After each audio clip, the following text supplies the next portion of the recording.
கரூர் நெரிசலில் உயிரிழந்தவர்களின் குடும்பத்தினரை சென்னைக்கு வரவழைத்து சந்திக்க விஜய் திட்டம்.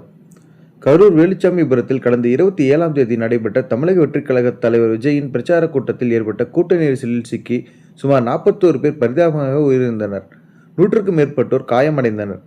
நாட்டையே உலுக்கிய இந்த துயரச் சம்பவம் இறந்தவர்களின் குடும்பத்தினரிடம் விஜய் ஆறுதல் கூறாமல் இருந்து வந்தார். இதுகுறித்து சமூக வலைதளங்களில் விஜய் மீது கடும் கண்டனங்கள் எழுந்து வந்தன. இந்த நிலையில் கூட்ட நெரிசலில் சிக்கி இறந்தவர்களின் குடும்பங்களைச் சேர்ந்தவர்களை வீடியோ கால் மூலம் தொடர்பு கொண்டு விஜய் ஆறுதல் தெரிவித்தார். அப்போது விரைவில் நேரில் சந்திக்க வருவதாக உறுதியளித்தார். இந்த நிலையில் கரூர் நெரிசலில் உயிரிழந்த 41 பேரின் குடும்பத்தினரையும் சென்னைக்கு வரவழைத்து தனியார் அரங்கில் வைத்து சந்திக்க தமிழக வெற்றிக் கழகத்தின் தலைவர் விஜய் திட்டமிட்டுள்ளதாக தகவல்கள் வெளியாகியுள்ளது. கரூருக்கு நேரில் சென்று சந்திக்க பணிகள் நடந்து வருவதாக கூறப்பட்ட நிலையில் தற்போது அந்த திட்டம் மாற்றப்பட்டுள்ளது. இதற்கிடையில் சட்டசபை தேர்தலுக்கு இன்னும் 6 மாதங்களே இருக்கும் நிலையில் கட்சியில் அசாதாரண நிலையால் தொண்டர்கள் நிர்வாகிகள் செய்வதறியாது தவிக்கின்றனர். இந்நிலையில் விஜய் மீண்டும் களப்பணிக்கு திரும்ப உள்ளார். இதற்கான அறிவிப்பு விரைவில் வெளியாக உள்ளது. மக்கள் சந்திப்பு, ரோட் ஷோக்களை தவிர்த்துவிட்டு பொதுக்கூட்டங்களில் மட்டும் பங்கேற்று பேச விஜய் திட்டமிட்டு இருக்கிறார். மாவட்டத்திற்கு ஒரு கூட்டம் என்று திட்டமிடப்பட்டு பயண திட்டங்கள் வகுக்கப்பட்டு வருகின்றன.